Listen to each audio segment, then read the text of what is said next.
Hi friends, எல்லாரும் எப்படி இருக்கீங்க? இன்னைக்கு நம்ம என்ன பார்க்க போகிறோம் அப்படின்னா, என் மண்டேயோட ஈவினிங் ரொட்டீன் தான். ஸோ ஆல்ரெடி நான் சொல்லியிருக்கேன், நான் ஈவினிங்கில் டியூஷன், இந்த அபாக்கஸ் கிளாஸஸ் அது மாதிரிலாம் ஹேண்டில் பண்ணிகிட்ருக்கேன்.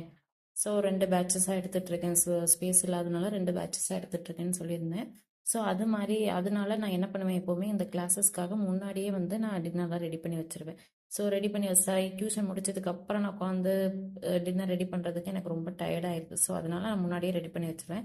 ஸோ அப்போ தான் வந்து சப்பாத்தியும் முட்டை கிரேவி மாதிரி செய்யலாம்னு சொல்லிட்டு சப்பாத்திக்கு மாவு ரெடி பண்ணி வச்சுட்டு அதுக்கடுத்து முட்டை தொக்குக்கு தான் ரெடி பண்ணிட்டு இருந்தேன். ஸோ நான் எப்படி செய்வேன் அப்படின்னா, முட்டை தொக்கு எப்படி செய்வேன்னா, ஒரு ஆயில் கொஞ்சம் ஊற்றிட்டு அதுக்கப்புறம் சோம்பு போடுவேன். சோம்பு போட்டுட்டு கருவேப்பிலை போட்டுட்டு அதுக்கப்புறம் ஆனியன் போட்டு ஆனியன் நல்லா ஃப்ரை ஆகிற வரைக்கும் நல்லா ஃப்ரை பண்ணிடுவேன். ஸோ அதை கலர் நல்லா சேஞ்ச் ஆகிற வரைக்கும் ஃப்ரை பண்ணிவிட்டு அதுக்கப்புறம் இஞ்சி பூண்டு பேஸ்ட்டு அதோட பச்சை வாசம் போகிற அளவுக்கு நல்லா இது பண்ணதுக்கப்புறம் சால்ட்டு மஞ்சத்தூள் இதெல்லாம் போட்டு நல்லா வதக்கிட்டு அதுக்கப்புறம் டொமேட்டோ போட்டு அதுவும் நல்லா வதங்கி வந்ததுக்கு பிறகு நல்லா வதங்கி வந்ததுக்கப்புறம் வெறும் மிளகாத்தூள் மட்டும் கொஞ்சம் போட்டுட்டு அதுக்கப்புறம் அது நல்லா பச்சை வாசம் போனதுக்கப்புறம் கொஞ்சம் தேவையான அளவு தண்ணி ஊற்றி நல்லா தண்ணி கொதித்து எண்ணெயெல்லாம் கொஞ்சம் பிரிஞ்சு வரும் பாருங்கள். அந்த டைமில் நம்ம என்ன பண்ணணும்னா, ஆல்ரெடி முட்டை நம்ம வேக வச்சுருப்போம்னா அந்த முட்டையை வந்து 2ஆக கட் பண்ணி அதில் போட்டுட்டு அது நல்லா கொதித்து அதை தண்ணியெல்லாம் கொஞ்சம் வற்றி வந்து நல்லா அதுவும் வெந்து வர்ற டைமில் நம்ம இறக்கிற வேண்டியதான். ஸோ கிரேவி ரெடி ஆயிடுச்சு. ஸோ மாவு ரெடி ஆயிடுச்சு, கிரேவி ரெடி ஆயிடுச்சு. அடுத்து டியூஷன் பசங்களும் கொஞ்சம் கொஞ்சமாக வர ஆரம்பிச்சிட்டாங்க.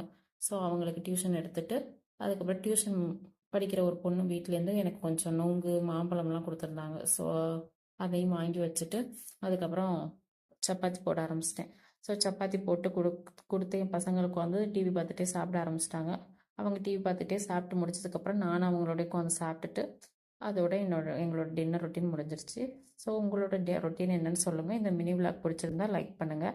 தேங்க்யூ.